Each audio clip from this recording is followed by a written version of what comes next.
talked a lot here at DX Central about how SDR technology has revolutionized our hobby. And a big chunk of that is the ability to record either the entire or a large portion of the broadcast band, either AM or FM, for later review. Now, there are some pieces of software out there that allow us to actually schedule those recordings so they can happen autonomously without our intervention at the time of the recording. We don't have to be there to click a button or to tell the computer to do anything. It just kind of happens on its own. And one of those programs is SDR Console. We're going to actually look at that today and show you how you can schedule recordings within SDR Console for your own DX pursuits. So stick around.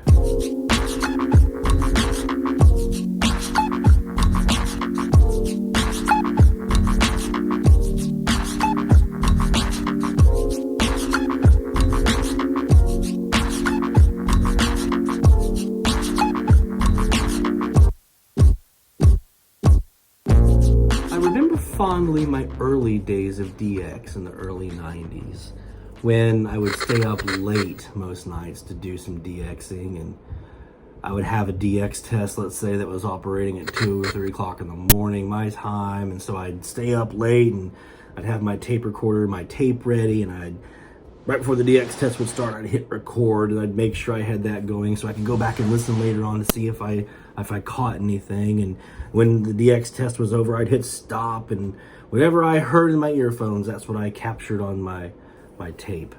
And it was a pretty straightforward approach. Fast forward obviously to 2020, and we're in a completely different situation now. We have SDRs that not only allow us to look at and record or have either the entire broadcast band or even just a portion of it. And because of that, we have SDR software that will actually allow us to schedule autonomous recordings, unattended recordings that we can set up to operate and record that entire swath or portions of the band while we're fast asleep in our beds. No more bleary 3 o'clock in the morning, red-eyed attempts to try to pull sounds out of the static. You can just set that recording up to record. You stay in bed, you wake up the next morning, you pull up your recording, let's see if we caught anything, and there it is. And oh, by the way, not only that thing you were trying to get, but also let's see what else happened, because we have all those other frequencies we can listen to.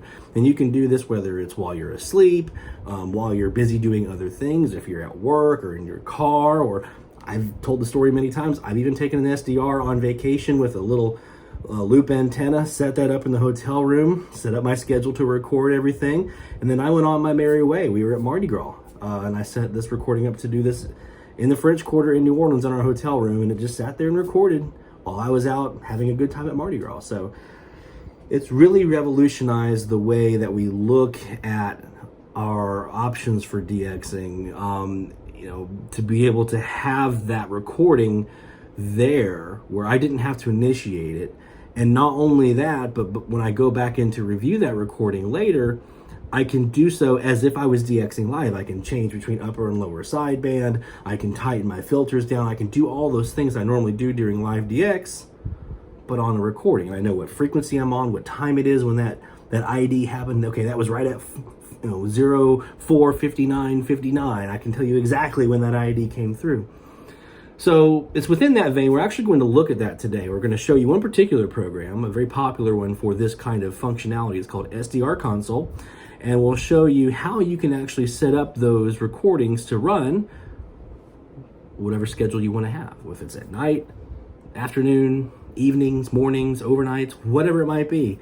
And you can set these recordings up to be based on your schedule, based on what you're targeting or whatever it might be. So we'll show you how to do that, and I'll even show you, once you've got your recording, what you do next. How do you pull it up? How do you kind of navigate through your audio clip and so forth? So stay tuned.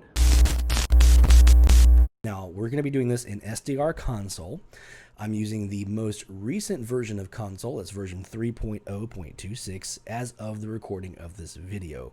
Definitely go to the SDR Console website. I'll make sure to link that for you in the description below, so you can download the most up-to-date version for when you're watching this video. So let's go ahead and dive in. SDR Console. Now for this recording, I'm going to do my AirSpy HF Plus Discovery. And the reason I'm going to use this one is the other two options there, my Perseus my RSPDX, I can record the entire band at once. Okay, so you'll set a center frequency of like 1120, 1125, and you can record the entire AM broadcast band. With the AirSpy HF Plus Discovery, I'm really limited there to only 912 kilohertz, which is still pretty good. But this is going to force you into making a decision. Do I want to record to the extreme high end of the band or the extreme low end of the band?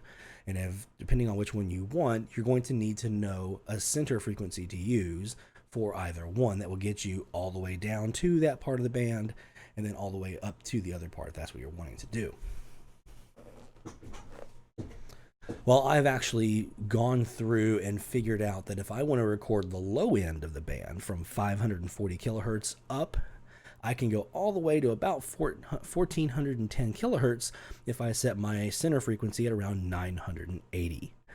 You can play with that a little bit. You can set it to 960, 970 if you want a little wiggle room there. Just know you're not going to go all the way into the 14s, but that gives you kind of a good center point. Around 980 will get you from roughly 540 all the way up to about 1410. If it's the upper end of the band that I'm looking for, all the way into the expanded band up to about 1700 kilohertz, I want my center frequency to be about 1250. That will get me anything from roughly 820 all the way up to 1700. And again, that's with the full 912 kilohertz worth of bandwidth that I'm allowed with my HF Plus Discovery. So be sure to check your SDR. You'll probably want to do this ahead of time if you're going to be using a different SDR than I am here. Make sure that you have the entire band that you can record, or if you only can record up to a certain bandwidth, figure out where your center point needs to be to cover the part of the band that you want. So when I'm trying to work the low end of the band to look for some stations on some lower frequencies, I'll set my center frequency to about 980. And then I still get all these other frequencies that I never would have even had a chance to DX from if I was doing it one at a time. So let me go ahead and I'll hit start on my HF Plus Discovery. Now I've got this muted so you can't hear it, so you can hear me, but you will want to make sure when you're doing this and you have your recordings scheduled and ready to roll that you have your SDR on, that you hit start on your SDR. So the first thing you're going to want to do is go to the record playback tab and click on schedule, and that'll bring up a window that looks like this. So the first thing we'll do here is hit new, and you'll be given an option to give it a title. Now, obviously what you put here is up to you. Let me tell you what I do and the reasoning why I do it, and then you can decide if that works for you if you want to go a different route. Sometimes I don't get to these recordings for a while. I have recordings, it's now 2020, end of 2020. I have recordings from March of 2018 that I have yet to get to. No biggie, I'll get to them eventually. I'm doing a lot of other DX in the meantime. I just have other stuff that I can go back into later and review now. So with that being said, there's a good chance you're not going to get to these for a while, and you're going to forget what antenna were you using. If it's a directional antenna, what direction was it pointed in? Was this at your QTH or was it somewhere else? What SDR were you using? And what was kind of your target here? What were you shooting for? So I kind of try to put as much of that information as I can in the title here so that I don't forget. So a good example would be I'm going to have my W6 LVP loop at northeast, southwest. I have my HF Plus Discovery. And this is home, which I can put that or I don't have to. I say that because I have recorded some recordings like at a campground here in Charleston that was right off the coastline. So I did differentiate for those that these were at that particular campground. But if they're always going to be at your home, you don't have to do that, obviously. But I will say, you know, this is going to be a sunrise recording, and I want this to be my 5 a.m. recording, okay? Because what I'm gonna do here is, theoretically, I would be setting up a 5 a.m., a 6 a.m., a 7 a.m., an 8 a.m., and a 9 a.m. And then I'd also be setting up like a 4 p.m., a 5 p.m., a 6 p.m., a 7 p.m., and 8 p.m., right? So I want to be able to differentiate between all these recordings very, very easily and see which ones are sunrise, which ones are sunset, things like that.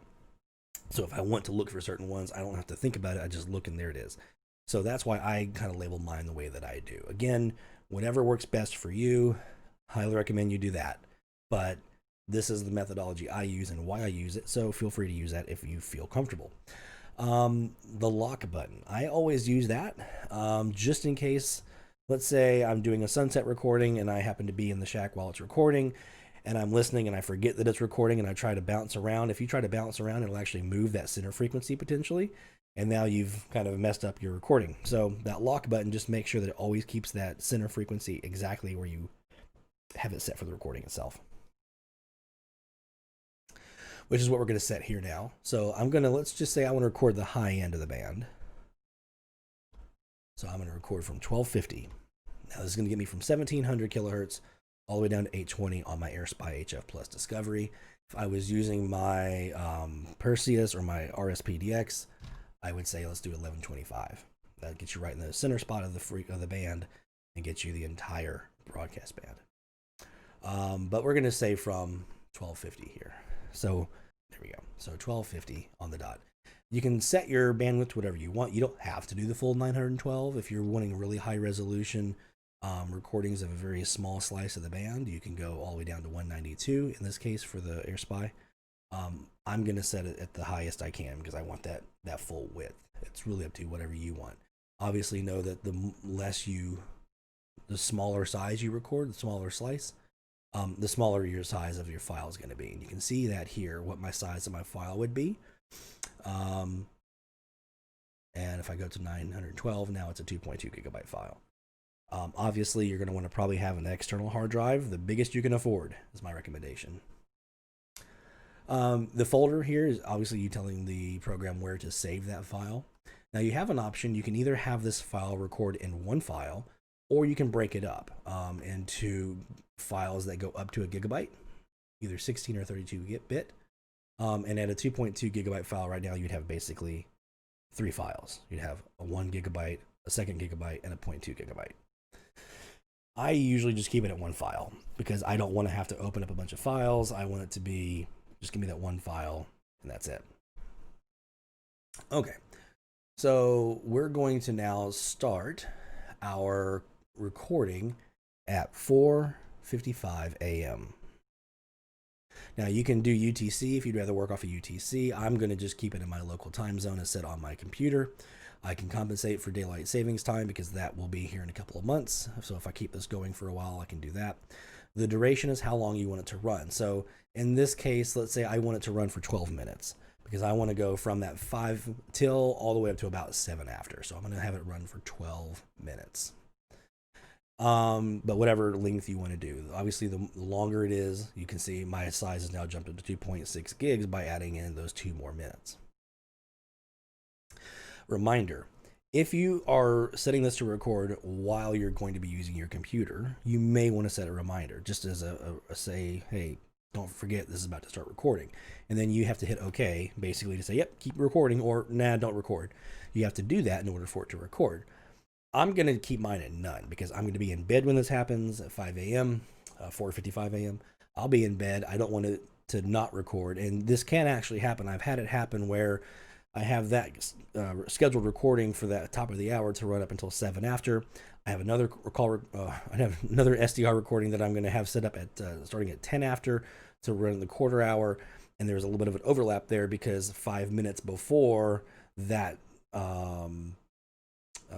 that 10 after is going to start, it's going to give me a reminder. Well, if that's still recording over here and you have a reminder for the next one, if that reminder doesn't get engaged, it's not going to record the next one. So I've actually missed time on my recordings by that. So I just learned to just keep it off unless I know I'm going to need it. You can set your reminder time for whatever you want it to. You can shrink it down to a minute or 2 minutes or whatever, but it's just easier for me since I'm not going to be there anyway, just to put it at none.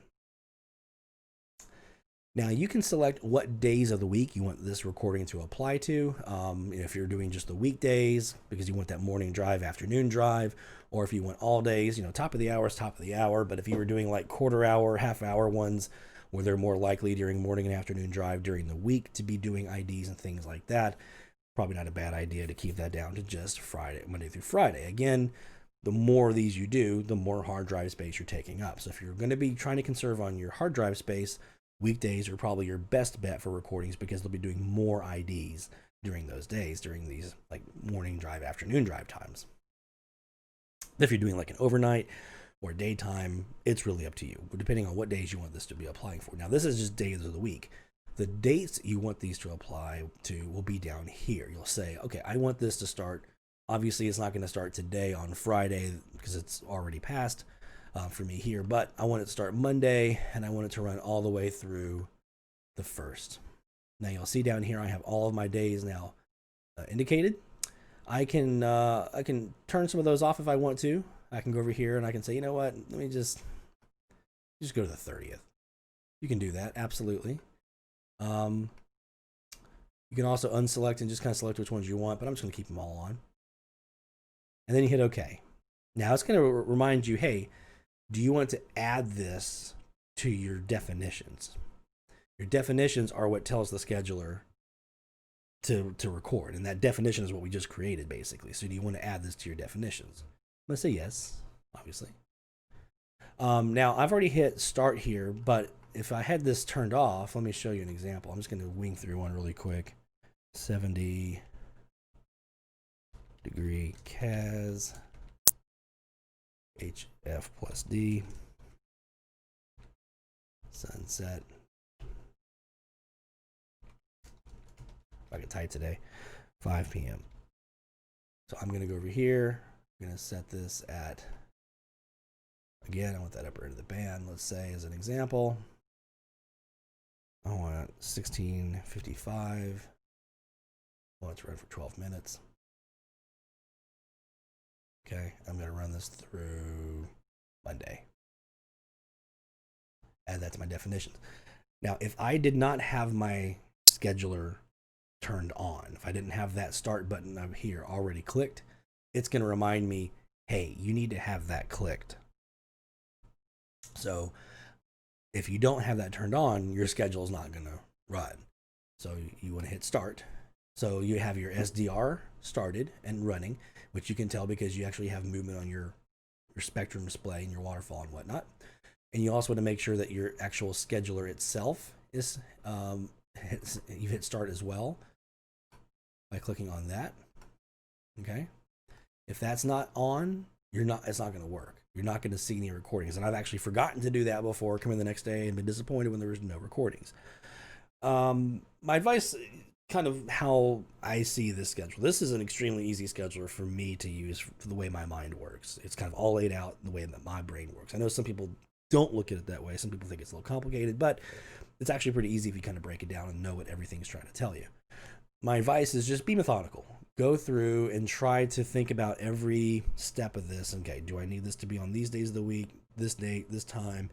Make sure that you're looking at your times very carefully. I've accidentally put things to record at the wrong time of the day, things like that. So just be very, very methodical in your setup. And once you do that, I think you'll be in good shape. And you'll have lots of recordings to review and lots of hours of sitting there and DXing for things that happened months and months and months ago for you to enjoy. So that's just a really quick primer on it. Obviously, once you've recorded that, you would go over here to the open. On that same record playback, you go to open. You would find your SDR recording that you want to review. You'll see here I have an example. I have my 250 degree CAS at 5 a.m. I just click on it, hit open, and there's my window, right? There's my entire bandwidth going from roughly 540 up to about 1410 here. And now I can go in here and I can pick whatever frequency I want to go to. I can switch modes. I can switch filters. I can do all the things I would normally do during DX.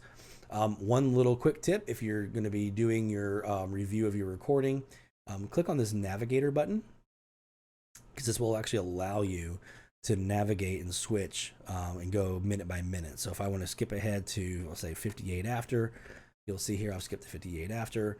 And then I can actually use this little seek button here to determine how many seconds I want to use for these back and forwards buttons. Let's say I just want to go back 10 seconds. Back 10 seconds. Okay, you can see my time down here is changing as I do that. Let's go up 10 seconds. Up 10 seconds. So that's how you can very easily and quickly navigate through these recordings. So you don't have to sit there and just listen to the entire thing from start to finish. So that's our primer today on SDR recordings through SDR console and kind of this unattended scheduler mode. I've got terabytes of these recordings that I need to go back through and review, and I can't wait. I love going in there and digging in, hearing news stories from 6 months ago or 2 years ago, and hearing score updates from games that just happened when the recording was made, but now it's historical, and things like that. It's just really, really fun to do. So I definitely recommend give this a try. Hopefully you've enjoyed this. If you found this to be informative and helpful, as always, give us a thumbs up. Don't forget to click on subscribe and hit that bell icon so you can be notified when new recordings are available. As always, my friends, 73 and best of DX from all of us here at DX Central.